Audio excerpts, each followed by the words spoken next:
This sitting is resumed. Prior to the suspension for lunch, this Honourable Chamber was debating the Copyright Bill 2025. To that we shall return. Honourable Leader of the Opposition. I'm obliged to you, Mr. Speaker. In the context of this particular debate, please permit me, Your Honour, to pause and to pay tribute to a matriarch in the arts. She was buried yesterday at the Mount Tabor Moravian Church after services at the Spiritual Baptist Church, and then at the Mount Tabor Church. Mrs. Sylvia Goodrich of St. John originally, and of a very prominent family in that parish. She produced 3 children in the arts, all of them in the arts, and a granddaughter in the arts as well. Contributed immeasurably to the arts in Barbados and to education. She was a principal at several primary schools in Barbados.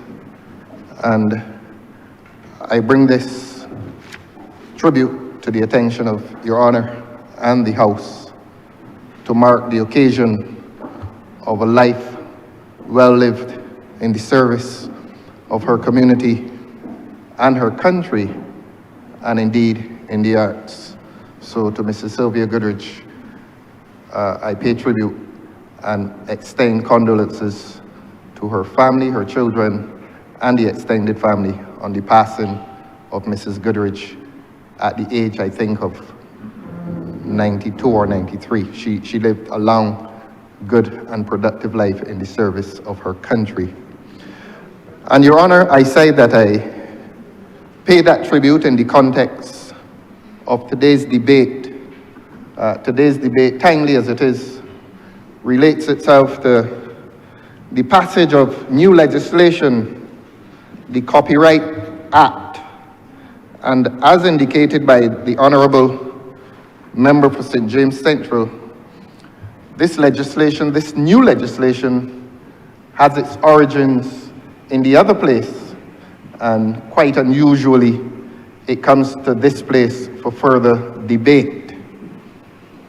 Now, I will not reinvent any wheels constructed in here today by the Honourable Member for St. James Central, since he may have noted in his lengthy presentation that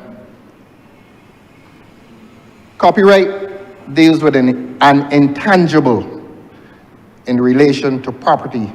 One normally conceives of property as a material good, something that you can touch.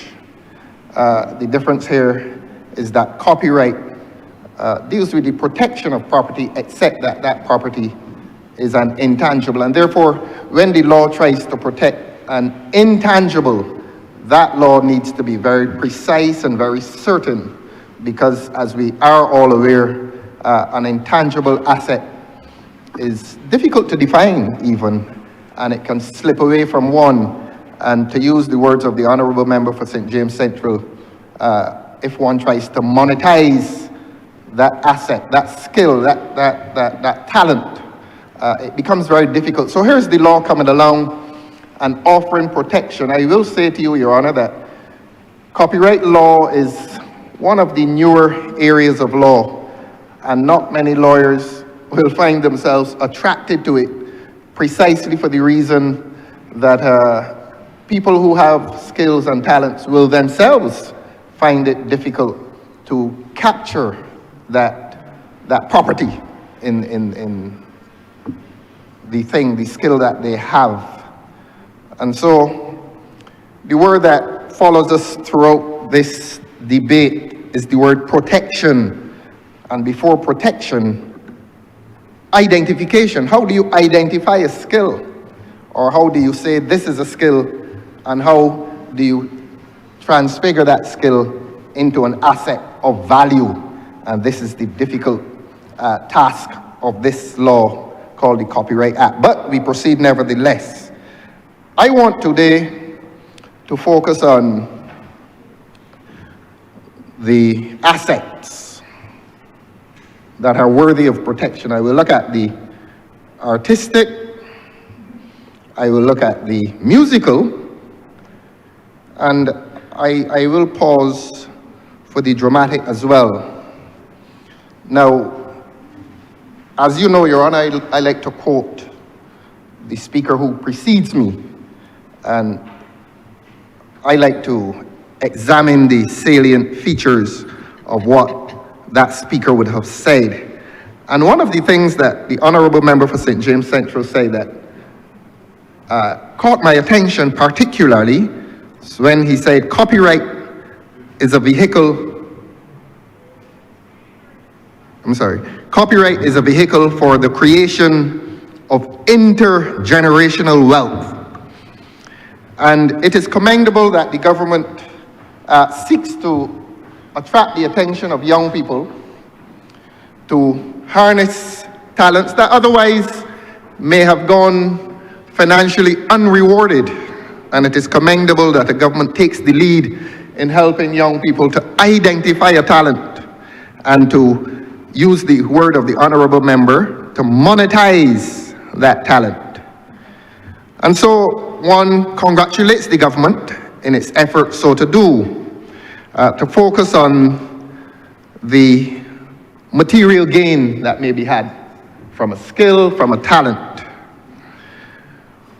While we look at material gains, I would want the government not to focus its attention away from the moral loss. Yes, there is material gain to be made, but sometimes and oftentimes we pursue material gain at the expense of moral standards. And you did hear the Honourable Member in his address speak of standards, the fall of standards. So that I did promise you, Your Honour, in a very short address that I will not reinvent the wheel and repeat what the Honourable Member said about material gain. But I think the time has come to focus this country's attention on the moral loss that we have been suffering at the hands of something, some activity that passes for artistic expression. Indeed, I quote the Honourable Member on another occasion as reminding the young people of Barbados that, and I quote, "it is a tool for your empowerment." And I take it that the Honourable Member again was focusing on the material. And yes, material acquisition becomes a source of empowerment. It is certainly a source of upward mobility, and it is irrational not to encourage young people of talent to pursue upward social and financial mobility. So it is quite rational. But let us agree to strike a balance, and let us agree to tell young people in this country that they must not pursue the arts and entertainment at the expense of the welfare of their audience, the young people. We had some very young people in here this morning. Some of us paused to have a short word with them, because I think we all love young people and we all care for them, and we want to see them do well in a society. This society was well prepared for us, and I think, Your Honour, we are at the stage when we must prepare this society for the youth that are coming after us.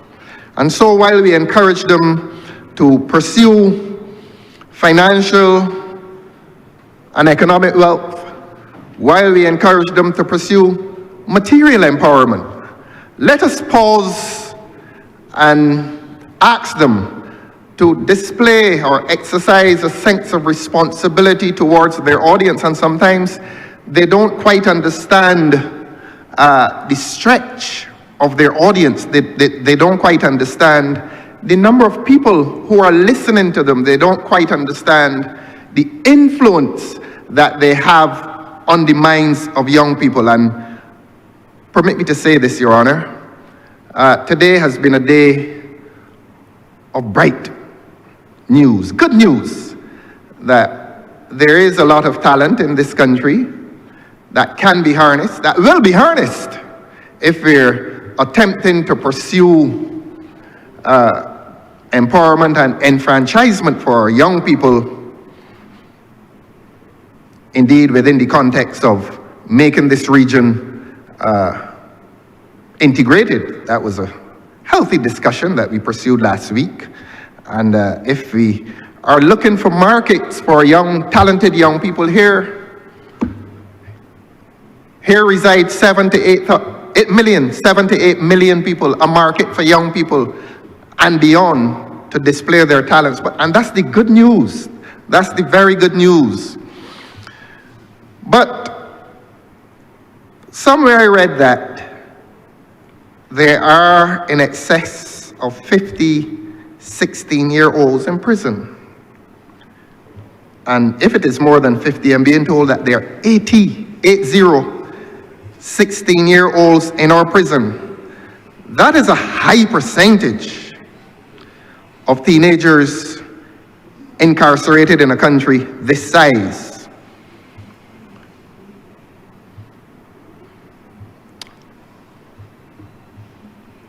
I want to pause there. Why are we living in a country in which there are 80 16-year-olds in a prison? Where are they coming from? What are their influences? Last weekend I received notice that there's a station called Radio Bimshire, which is run by the National Library Service. And I was so excited. I was so very excited that I tuned into this Radio Bimshire online, not on a radio, online. And I became so excited when I was hearing that for the entire day they were going to be playing the stories, short stories, written by Timothy Callender, a genius of Barbadian literature, by the way. And what a happy coincidence between his life and the life of the person who would have been reading those stories, Mr. Alfred Pragner. There was some celebration in here earlier today about a place in Waterford, and both of them went to Waterford. A place in Waterford, sir? A place in Waterford? A place. You sure about that? A place. And not a university in Waterford. A place? A place. You can do, I remember you can do better than that. I know you will encourage more than restrain language. Those good and noble men and women who traverse this country saying, up and on. And they say it with meaning, they say it with pride, and they say it with justification. A place called Combermere. And Messrs. Callender and Pragnell went to Combermere, and their lives coincided. And that has been a happy coincidence for Barbadian literature and drama. And they came under the tutelage of Mr. Frank Collymore, three icons, three heroes of Barbadian literature. And you wonder why I speak of achievement, and then deviance, and then literature. I do because I believe there's a relationship between those three social phenomena. I suspect that everybody in this parliament came up in an era before this present era. This is an era of dysfunction and violence. Whatever is the good news about Barbados, this certainly is a Barbados that we have not known before. And I describe it as an era of dysfunction, social dysfunction, and violence. And Maybe they're not connected, maybe they are. But I can only give you evidence, I can only give you testimony, sir, of the Barbados in which I was raised. A Barbados that was not only literate, but a Barbados that was literary. And I say to you, sir, there's no point in being literate when you're not literary. There's no point in having the ability to read when you're not reading. And you and I know, sir, you're a Waterford man. They sent me elsewhere. Compton Street. Compton Street. But we both grew up in a Barbados, sir,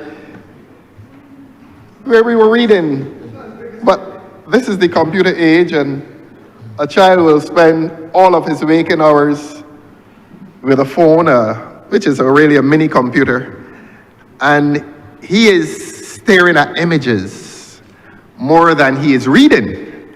And that is the point. Now, teachers, or some teachers, will probably tell you that they are internalizing no less. I don't know if I agree with that, but the computer appeals to a different sensation. As I said, they're staring at images. Reading is a different mental and intellectual activity. It involves contact with ideas. Maybe the computer introduces one to ideas. Maybe it does. Reading involves the process of learning. Reading involves personal discipline. Reading involves patience, which is something this entire society, including us as adults, seem to be lacking. And reading involves personal development, that contact with ideas, that patient contact with ideas, that process of learning. Can we say, Your Honor, that today's methodologies involve the same mental and intellectual discipline? I don't come to this discussion as any expert, but one must pause and wonder how we are doing in this computer age. And one must wonder how this shift, this paradigm shift in learning, really relates itself to a society that is now violent, a society that maybe is still literate, but certainly a society that is not literary. And this is not to be arrogant, but has our society, that society, let us say 25, 30, 40, 45 years ago, has that society not produced an individual that is qualitatively different from today's individual? Maybe, and that is not to express a complex of superiority. It certainly expresses a difference. And one does not blame young people for the state of this society, because we, our parliament, the adults, certainly this government, has a responsibility in relation to that social dysfunction, certainly in relation to that violence that now pervades our society. And I spoke about reading. I want to say to you, sir, it becomes something of a national tragedy that stone building on Corey Street, White Park Road, is still unoccupied. A beautiful building holding a treasure chest of good memories for everyone in this parliament. There's none in this parliament who is so young that he or she would not have had the pleasures of that experience in that old library on Corey Street, White Park Road. And Your Honor, I want to, in my thesis, say that there must be a correlation between this new society and those who entertain them, or the content of that entertainment. And I spoke of reading. Let me stay with reading for a short while. When we were growing up, as I said, it was one of the happiest coincidences, cultural coincidences, is between the life of Pragnell and Callender. And Mr. Callender has a book called It So Happened. And that book contains a number of Barbadian short stories, not Barbadian short stories written for the sake of vanity, but written for the sake of painting a portrait of this society prior to what we would now want to call modern Barbados. And modern Barbados, if you wish, would be over the last 45 years. I say from 1980 to present. And prior to 1980, certainly in the 70s, 60s, 50s, and maybe the 40s, because Callender was writing, it was autobiographical. Indeed, in some of the stories, Callender is the protagonist. I done going to parties, for example. His wife was Vera, and he is the protagonist. He writes it in the first person. So Callender never distanced himself from the characters in his stories. This is not to criticize, but another literary figure, Jeanette Lane Clark, she was never involved in her stories. Hers was a portrait of something at distance.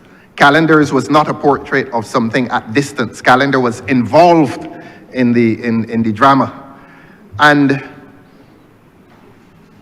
those stories are certainly useful. I don't know what is being taught in the schools. Again, I'm no expert, I'm no authority.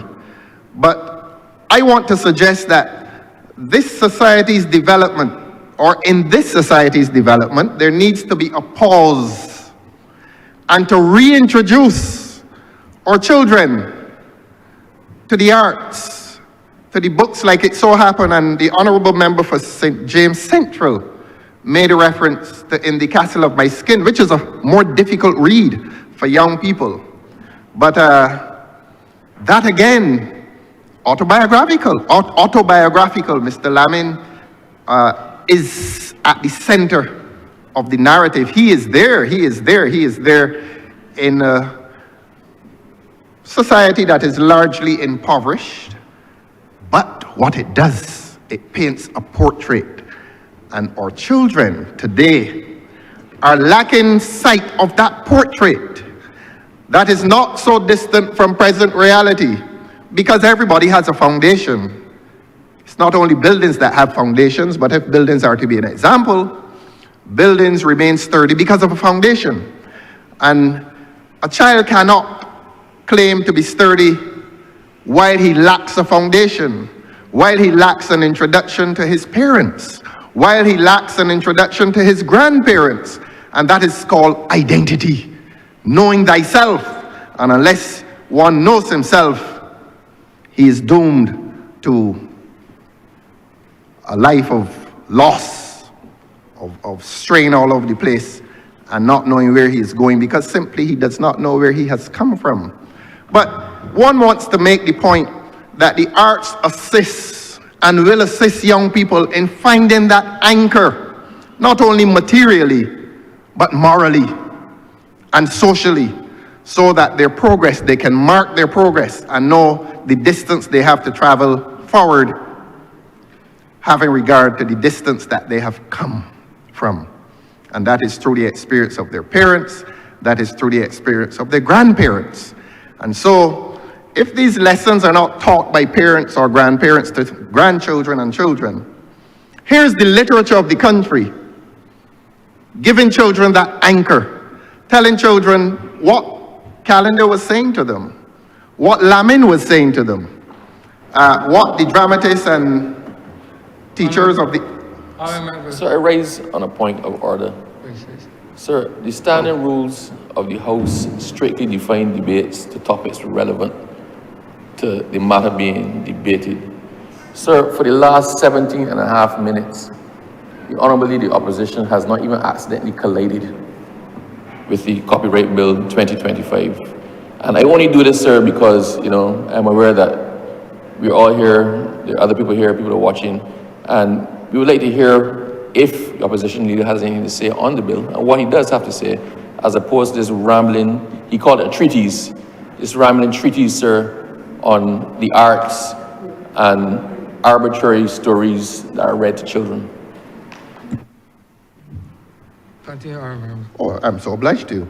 Now, Section 7 of the legislation, and I'm not going to be distracted. Section 7 of the legislation, and we are talking about protecting artistic property, the intangible. That's what we're talking about. That is what the legislation is about.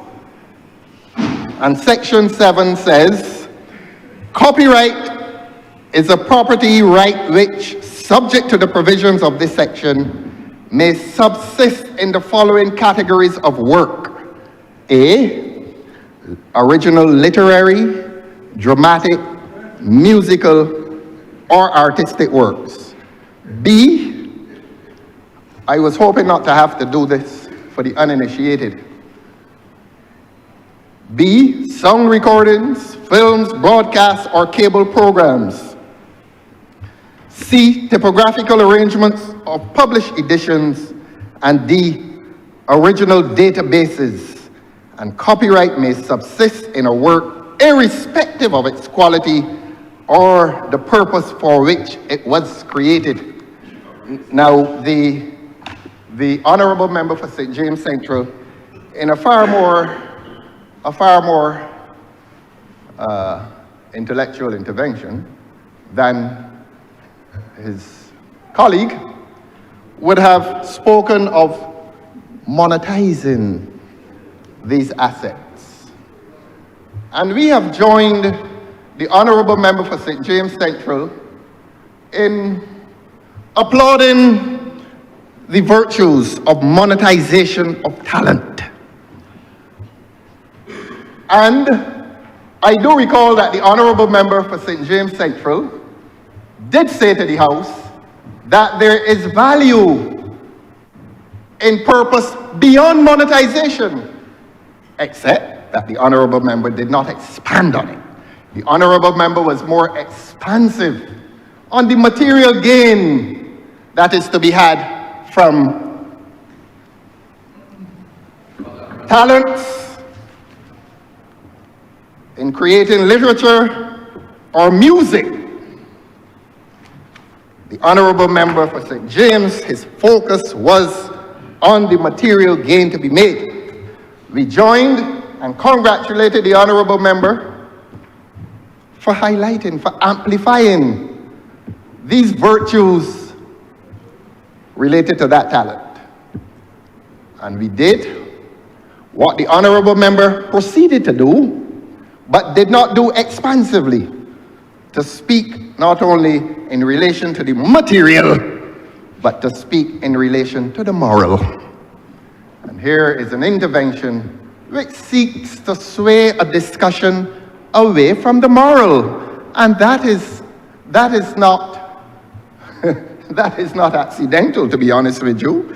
And I want to insist, Your Honor, that the moral is as important as the material. But if honourable members, or if an honourable member here believes that there is no case to be made for morality as it pertains to the arts, then so be it.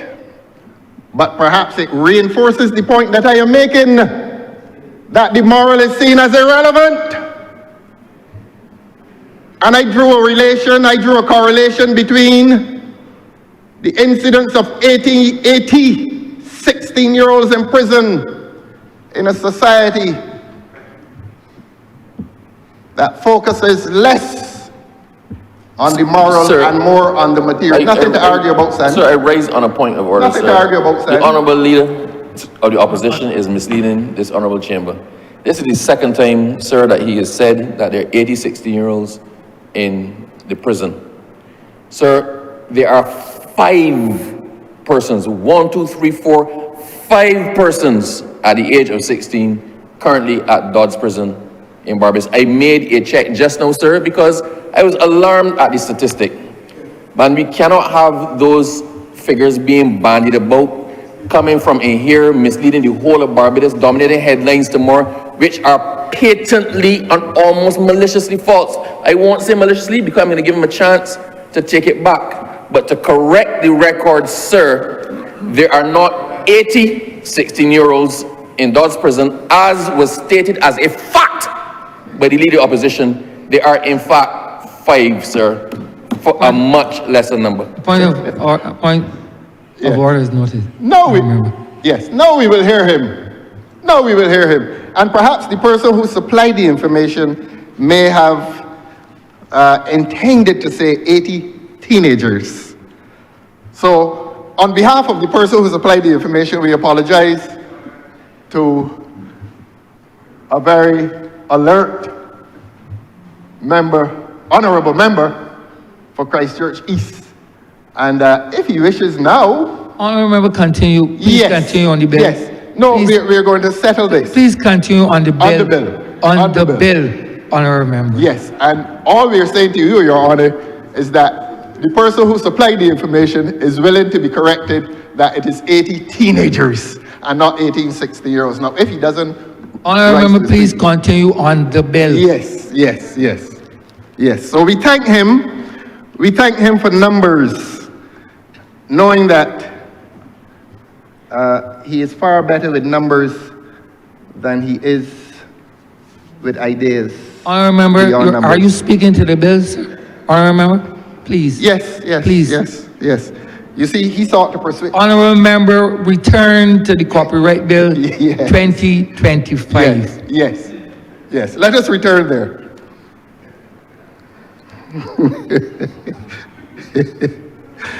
And we were looking at what the honorable member for St. James Central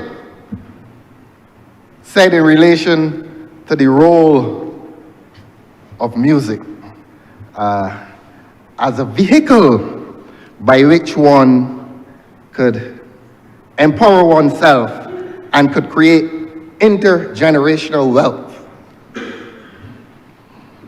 And we come back there. And we come back to literature. And I want to say to the honorable member for St. James Central, who probably understands this discussion, not probably, I think he understands it. So maybe I should direct myself to he who understands what is being said in here, what was said earlier this morning and what is being said now, and to the people on the periphery, just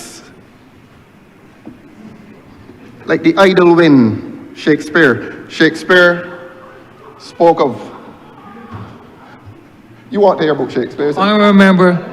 Honorable member for Christchurch South, please. That can't go to Hansard. That can't reach Hansard. Honorable member, please do not be distracted by persons on the other side. Please speak to the bill. You are doing quite well, honorable member. We are going along very well. Right. Or as you say, Barbados, we are going along very good. Yeah, continue then. And the idle wind, which we respect not. Honorable member, you are allowing persons from Compton Street distract you from Compton Street. Please. Those specifically 3 are from Compton Street. Please continue. That's all I'm saying. They're not from Waterford. They're from Compton Street. Continue. Do not be distracted by people of a fellow secondary school. Please. Well, if he gets up, we have to hear him. Continue. Whether it has substance or not, the rules require that you must hear him. But we were making the point to the honorable member for St. James Central, who made an excellent point in terms of monetization and empowerment and intergenerational wealth. We have to repeat it so that we will all understand what is being said. That not only is it about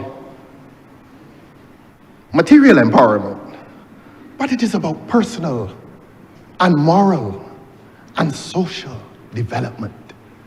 And that is what music and the arts is about. Apart from making money, it makes for a better society. And I thought that everybody understood that. And you certainly do. And the Honourable Member for St. James Central, who made reference to it, he certainly understands it. But as I said, there is, I wouldn't say that. All I would say, there is in life the idle wind, which you respect not.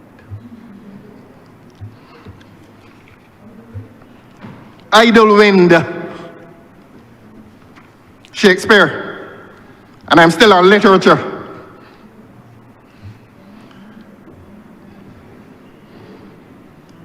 And so I am challenging this government today, since he put me in this mood. I am now going to challenge this government today to restore, not literature now, because the literature is pretty much settled. And if it is not settled, we as a parliament must have enough courage to sway young writers, whether they're writing books or calypsos, to write in a manner that uplifts little children in this country.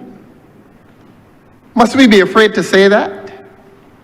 Must we seek popularity and forsake principle? I know we are politicians and we all want to be loved and to gain success at the polls.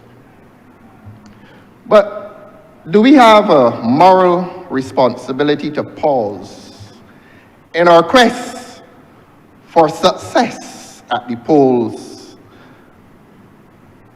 and say to our musicians or literary people, whether they're writing books or calypsos, and say to them, look, do exercise some sense of responsibility that what you write really should uplift and not degrade. I have said it in here before, and I say it again, abiding by principle and not in any quest for popularity, because the future of this society remains at stake. When we as a parliament cannot say to young people, well, you know, sometimes what you write is not doing this society much good.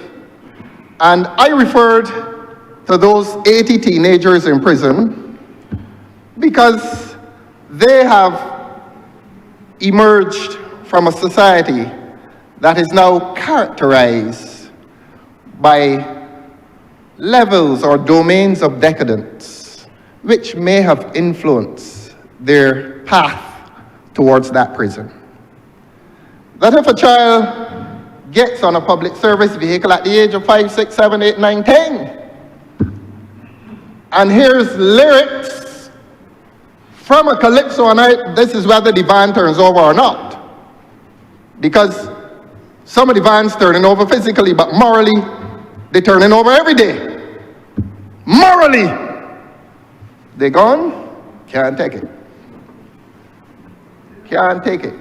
We gone. Honourable Member, continue, please. Yes, let him go. So that we're talking about copyright, the right to create, the right to monetize that creative effort, the right to have that creative effort protected by the copyright laws. And while the copyright laws may protect it, who is protecting the audience? Who is protecting the young child on the public service vehicle who is led to believe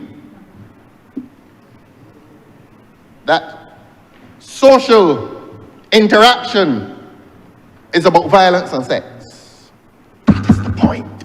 That is the point.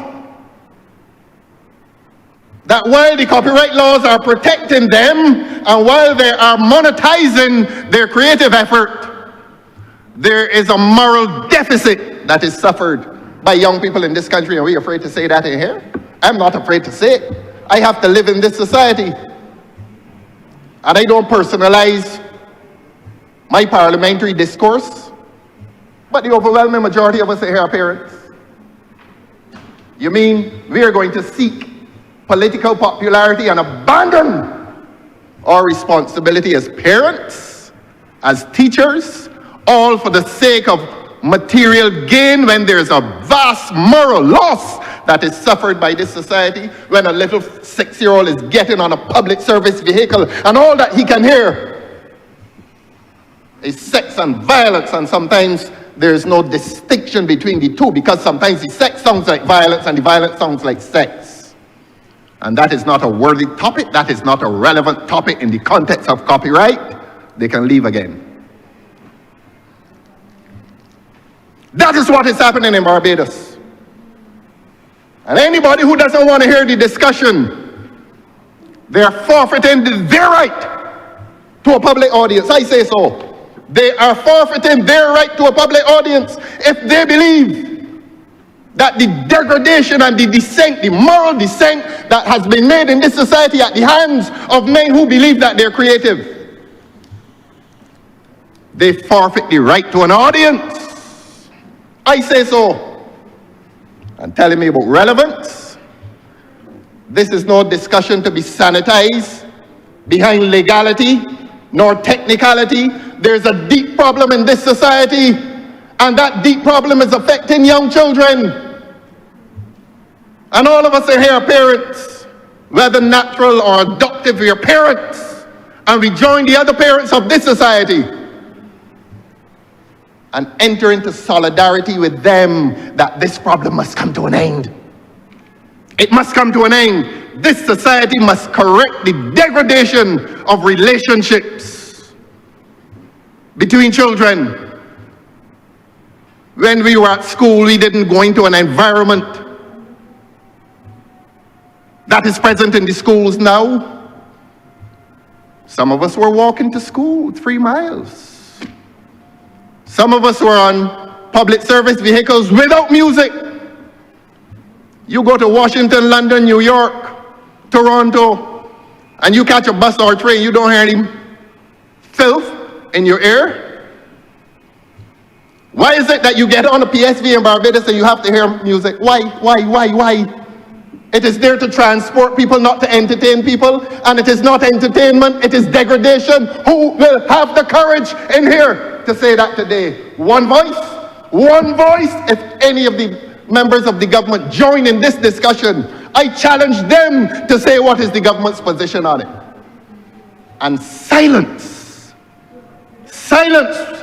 will be acquiescence in a social problem that is afflicting this country. When our young children on the way to school, Your Honor, on the way to school, afflicted by filth, and telling me about relevance, get with it, my friend.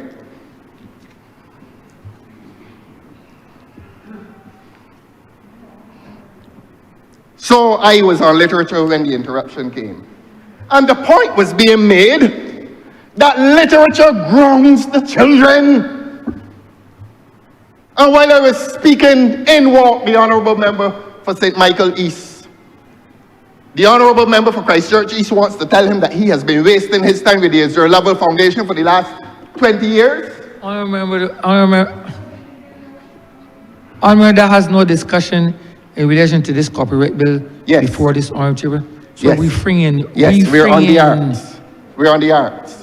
We're freeing. And there are people in here, I'm sorry to have identified the Honourable Member for St. Michael East, but a contribution was made to artistic development in this country. Maybe it was not monetized, I don't know. I don't know the business of the member for St. Michael East. Maybe it was monetized, maybe the group performed in the hotels and so on and made money, I don't know. Maybe they have copyrighted the work that they have done. We're on this copyright bill, and we are looking at a certain dichotomization, monetization versus morality. You can monetize, yes, but you have a moral obligation to protect the children. And we were saying that literature gives that grounding. It paints a portrait of a society past, and it was a society past that produced upstanding men and women of character. That there was nothing socially inferior about that past society. And if children can draw on the experience of the grandparents and parents, perhaps there's a chance that they will meet success. And you hear the word irrelevant? No wonder there's a ministry that supervises a department that has 80 teenagers in prison.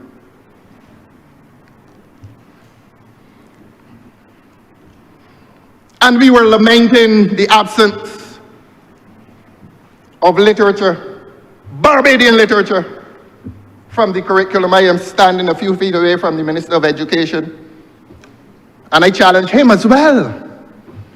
I challenge the Minister of Education in his effort to transform, to actively pursue endeavors in which the curriculum in the schools of this country, from the very young up to the most senior secondary, will embrace Barbadian literature, wholesome Barbadian literature. That is the point. And that the sole pursuit is not that of material gain, the sole pursuit is that not of monetization, but it is about building character. It is about social development. That is the point they made. And everybody understood it, or so we thought. So let us come back to the music. We will leave literature, and we will congratulate the library service for having done that entire day of the readings of Calendar's work. But for those of us who listened to it, we regretted that they did not do the entire readings, and there's a reason why, sir. I think copyright issues arose. They played only, I think there were about 4 songs on the CD at the time, out of production. 4 readings by Pragnell of Calendar's work. And the reason they could not do the entire work relates to issues of copyright. Maybe the estate, Calendar's estate, now insists that his works must not be read unless he is compensated, which is what this legislation is about. It is protecting property, intangible property, copyright. But we say, or we recommend to the government, I think this government purchased some works from Trinidad recently. I am going to encourage this government to purchase the works of Calendar. All of them. There is a treasure chest of readings by Alfred Pragnell and Frank Collymore. We claim to love and revere these people. Do we really? And they are lying in a vault. And the radio stations cannot play them. Maybe they cannot, because Calendar's estate is due royalties further to this copyright. He has not left us for 50 years yet, or 70, I don't know. I don't think he has left us for the period of 70 years as yet. So I'm going to very gently propose to the government that Calendar's works and the works of Calendar read by Pragnell and Frank Collymore should be purchased by this government so that it is made available to the school children of this country. They can listen on afternoons, they can listen in the morning. I am saying this while I'm about 10 feet away from the Honourable Member for St. James North, the Minister of Education, and he hears me, he looks at me, and if he looks at me again, he will nod in agreement. There he goes. And so the suggestion, while the Honourable Member for Christchurch East Central looks in my direction as well, make some monies available to this government from the Ministry of Finance to purchase the works of Calendar and Pragnell beyond the single CD that was made available to that radio station. It's called Radio Bimshire, and it is owned and operated by the National Library Service as a public service to the people of Barbados, making available the copyright works of two geniuses. Two geniuses. Timothy Callender was a genius. Alfred Pragnell was a genius. And they were taught by another genius, Frank Collymore, and that had nothing to do with where they went every morning, Monday to Friday. You want me to say that, Your Honor? I don't require you to say that. I know that. Oh dear. You're saying it won't be an affirmation, sir. So you don't have to affirm it. And you know, sir, while I say that, I looked at your tie. You should. You should. Very symbolic. And so music has fallen into the same abyss, as I was saying earlier. Within the context of the copyright laws, music has fallen into the same abyss. And I want this government to accept its responsibility to protect the children of this country, that when they are on a vehicle called a public service vehicle, and those public service vehicles fall under the control of who? The government. And the government must stop being cowardly. And if the government cannot have the courage, another government will have the courage to ensure that our children are cast into a safe environment, an environment that is not self-degrading, an environment that is not assaultive on their dignity, an environment in which a 7 or 8 year old will be shielded from profanity while on the way to school, cluttering their minds with filth. I have the courage to say that. And it is not that I have all the courage in the world, but I recognize that I have a public responsibility. That as long as I come to this parliament and I have the privilege to speak and to represent, that I must speak the truth. And again, I'm challenging this government not only to speak the truth, but to act on that truth. And will the public service vehicles of this country be allowed to continue? I heard the Honourable Member for St. James North yesterday in a state, and I know he was in a state, and I'm not going to say a state of confusion, but he knew, the Honourable Member knew, that he was dealing with a situation that reflects troubled times. How do you relate to this? And I wasn't there, I cannot give evidence. But we're hearing what we're hearing. And while the matter is sub judice, it would be a breach of my responsibility as a parliamentarian and as a lawyer, an officer of the court, to make comment. So I'm not going to make comment. But I know that the Honourable Member for St. James North knows that he has a problem. And he is not the Minister of Transport, he's the Minister of Education. Those children were on their way to be educated. So it becomes a problem for his ministry. What are we going to do as a parliament? What is this government going to do as a government? Will this government bend like the ostrich and stick its head into the ground and allow public transport in this country to remain a perilous experience for young children who are put onto those buses by their parents? Are we seeking popularity, or do we pursue principle? I choose principle. I choose principle. Whatever may be the consequence, let us have the courage to choose principle. And all of this is happening in the name of music. All of this is happening in accordance with their rights to monetize what they call a talent.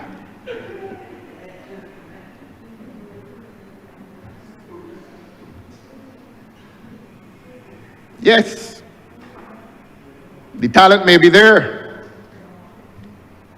The talent may be there. But there are consequences. There are consequences for the children, there are consequences for this entire society.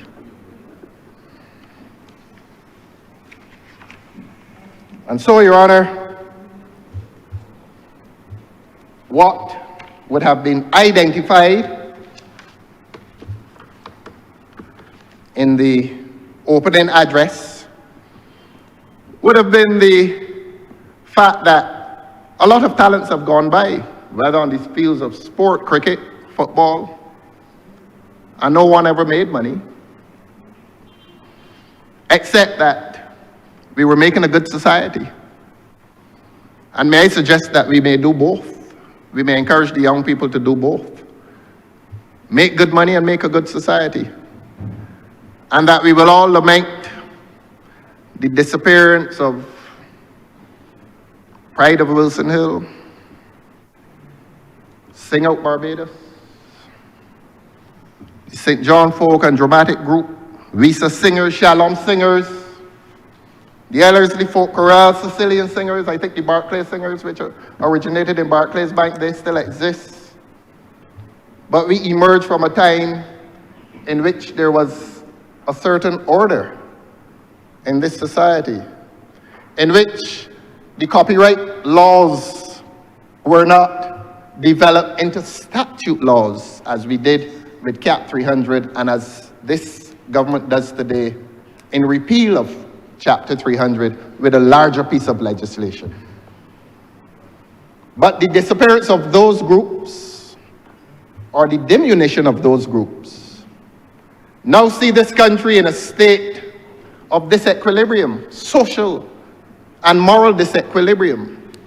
And the point is again to be made that in the pursuit of money, in the pursuit of intergenerational wealth, must we abandon our moral responsibilities. This government has a moral responsibility to the children of this country.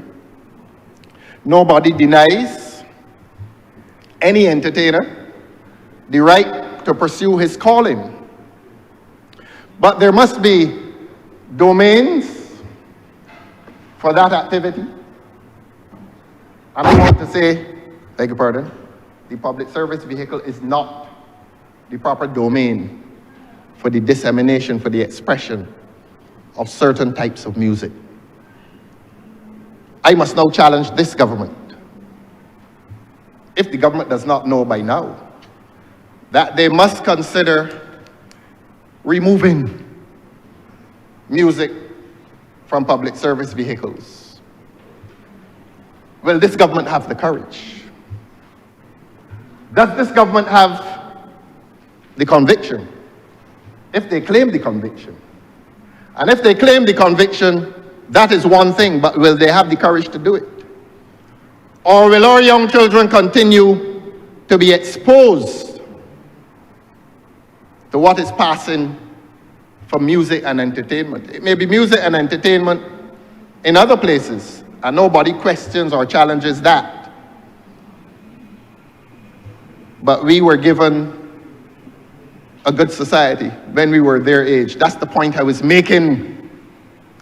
We were given a good society. And to use the word of the Honourable Member for St. James Central, we were given standards. A 7-year-old on a bus is not responsible for the standard that he meets on that bus. And this debate is so timely. And if it makes anybody uncomfortable, I'm sorry. Perhaps I'm not that sorry, because we must confront these truths. Have the courage.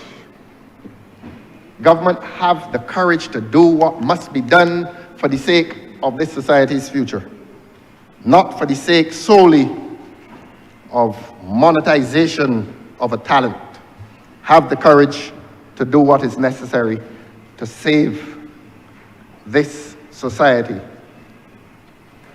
I did not reach dance. I did not reach dance. And if I did,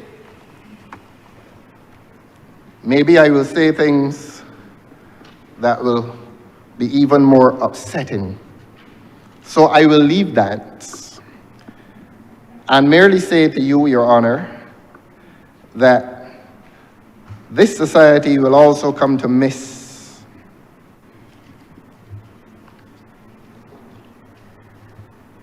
dance groups that populated this humble soil for many years. Some are still existing, and I am not here to sing anybody else's praises, but I began by paying tribute to Mrs. Goodrich, and the members of Dance in Africa performed yesterday at her funeral. And dance can be uplifting. Dance in other domains can be degrading. And that is as much as I will say on that. And to urge the government to do not what it opts to do, but to do what it is mandated to do. When one is in government, one has a mandate to do what is right by the citizens of this country. And it is right to use the words of the Honourable Member for St. James Central, that the government must do all in its power to return this society and to return the children of this society to a society that is one of standards, a society that is one of moral standards, a society that is willing to stand for what is right, and not a society in which wrong is not discouraged. I'm not saying wrong is encouraged, but a society in which wrong is not discouraged simply because those who have power do not want to risk loss of popularity. Well, I say to the government, have the courage to abide by principle. It is not a hostile message, you know. It is not a hostile message. It is just a message sent to all governments by the persons who are governed, the citizenry. And the citizenry, they always expect a government to do what a government must do. May I charge this government, therefore, with having failed over the past few years to do what it ought to do in relation to a sector that functions in spite of the copyright legislation. Indeed, they may be functioning under the protection of the copyright legislation, but are we not all failing to protect the children of this country in the name of entertainment? Your Honor, I am obliged to you.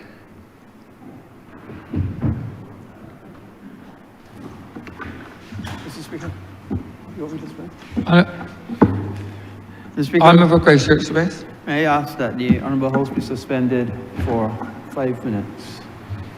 The question is that this Honourable Chamber be suspended for 5 minutes. All those honourable members in favour, please say aye. Aye. Those against, please say no. Me think the ayes have it. This Honourable Chamber stands suspended for 5 minutes.